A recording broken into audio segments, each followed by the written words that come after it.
लेकिन मौला तो जिस भट्टी में कूदा था इसमें पक कर पुख्ता हो चुका था। बोला, अबेजा ताजे अपना काम कर, गांव भर की गालियां समेटकर मेरे सामने उनका ढेर लगाने आया है। दोस्ती रखना बड़ी जीदारी की बात है पट्टे, तेरा जी छूट गया है तो मेरी आंखों में धूल क्यों झोंकता है।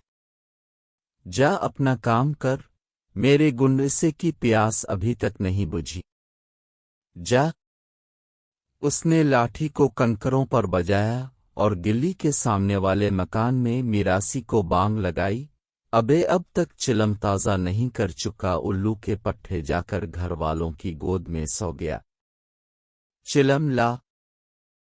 ताजा पलट गया मगर गिल्ली के मोड़ पर रुक गया और मोड़कर मोले को कुछ यूं देखा जैसे इसकी जवां मिर्गी पर फूट फूट कर रू देगा। मौला कनखियों से इसे देख रहा था, उठा और लठ को अपने पीछे घसीटता ताजे के पास आकर बोला, देख ताजे, मुझे ऐसा लगता है तो मुझ पर तरस खा रहा है, इसलिए कि किसी जमाने में तेरी मेरी यारी थी पर अब ये यारी टूट गई है। ताजे तो मेरा साथ नहीं दे सकता तो फिर ऐसी यारी को लेकर चाटना है। मेरे बाप का खून इतना सस्ता नहीं था कि रंगे और उसके एक ही बेटे के खून से हिसाब चेक जाए। मेरा गंडासा तो अभी इसके पोते पोतियों नवासे नवासियों तक पहुंचेगा, इसलिए जा अपना काम कर। तेरी मेरी यार छोटिए खत्म, इसलिए मुझ पर तरस न खाया कर। कोई मुझ पर तरस खाए तो आँच मेरे गुंडसे पर जा पहुंचती है। जा। वापस आकर मौला ने मिरासी से चिलम लेकर किश लगाया तो सल्फा उभर कर बखर गया। एक चिंगारी मौला के हाथ पर गिरी और एक लम्हा तक वहीं चमकती रही। मिरासी ने चिंगारी को झाड़ना चाहा तो मौला ने इसके हाथ पर इस जोर से हाथ मारा कि मिरासी बिल खाकर रह गया और हाथ को रान और पिंडली में दबाकर एक तरफ हिट गया और मौला गिर जा। तरस खाता है हरामजादा। उसने चिलम उठाकर सामने दीवार पर पटक दी और लठ उठाकर एक तरफ चल दिया। लोगों ने मौला को एक नई गिल्ली के चौराहे पर बैठे देखा तो चौंके और सरगोशियां करते हुए उधर उधर बखर गए। औरतें सर पर घड़े रखे आईं और वहां करती वापस चली गईं। मौला की लठ यहां से वहां तक फैली हुई थी और लोगों के ख्याल में इस पर खून सवार था। मौला इस वक्त दूर मस्जिद के मीनार पर बैठी हुई चील को तुक्के जा रहा था।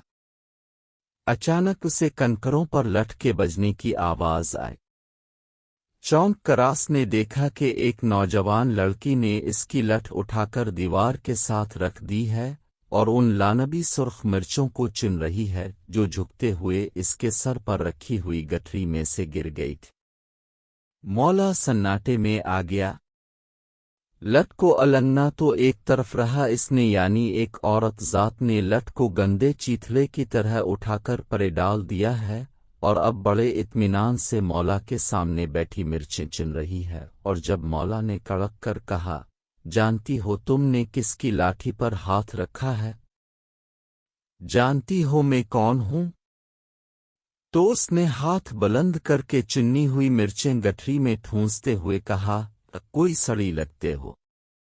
मौला मारे गुस्से के उठ खड़ा हुआ। लड़की भी उठी और उसकी आंखों में आंखें डालकर नरमी से बोली, इसीलिए तो मैंने तुम्हारी लठ तुम्हारे सर पर नहीं दे मारी। ऐसे लुटे लुटे से लगते थे मुझे तो तुम पर तरस आ गया था। तरस आ गया था तुम्हें मौला पर। मौला धाड़ा। मौला। लड़की ने गठरी को दोनों हाथों से थाम लिया और जरा सी चौंक गई। हाँ मौला, गुंडसे वाला, मौला ने ठुसे से कहा और लड़की जरा सी मुस्करा के गिल्ली में जाने लगी। मौला कुछ देर वहां चुपचाप खड़ा रहा और फिर एक सांस लेकर दीवार से लगकर बैठ गया। लठ को सामने की दीवार तक फैला लिया तो परली तरफ से उधेड़ उम्र की एक औरत आती दिखाई दी। मौला को देखकर टेटिक مولا نے لٹھ اٹھا کر ایک طرف رکھ دی اور بولا، آ جاؤ ماسی، آ جاؤ، میں تمہیں کھا تھوڑی جاؤں گا۔ حواس باختہ عورت آئی اور مولے کے پاس سے گزرتے ہوئے بولی، کیسا جھوٹ بکتے ہیں لوگ، کہتے ہیں جہاں مولا بخش بیٹھا ہو وہاں سے باؤلا کتا بھی دبک کر گزرتا ہے، پر تو نے میرے لیے اپنی لت۔ کون کہتا ہے؟ مولا اٹھ کھڑا ہوا۔ سب کہتے ہیں، سارا گاؤں کہتا ہے۔ ابھی ابھی کنویں پر یہی باتیں ہو رہی تھیں، پر میں نے تو اپنی آنکھوں سے دیکھ لیا کہ مولا بخش۔ لیکن مولا اب تک اس گلی میں لپک کر گیا تھا جس میں ابھی ابھی نوجوان لڑکی گئی تھی۔ وہ تیز تیز چلتا گیا اور آخر دور لمبی گلی کے سرے پر وہی لڑکی جاتی نظر آئی۔ وہ بھاگنے لگا۔ آنگنوں میں بیٹھی ہوئی عورتیں دروازوں تک آ گئیں اور بچے چھتوں پر چڑھ گئے۔ مولا کا گلی سے بھاگ کر نکلنا کسی حادثے کا پیش خیمہ سمجھا گیا۔ لڑکی نے بھی مولا کے قدموں کی چاپ سن لی تھی، وہ پلٹی اور پھر وہیں جم کر کھڑ چھوٹیے رہ گئی۔ اس نے بس اتنا ہی کیا کہ گٹھری کو دونوں ہاتھوں سے تھامیم لیا، چند مرچیں دہکتے ہوئے انگاروں کی طرح اس کے پاؤں پر بکھر گئیں۔ میں تمہیں کچھ نہیں کہوں گا، مولا پکارا۔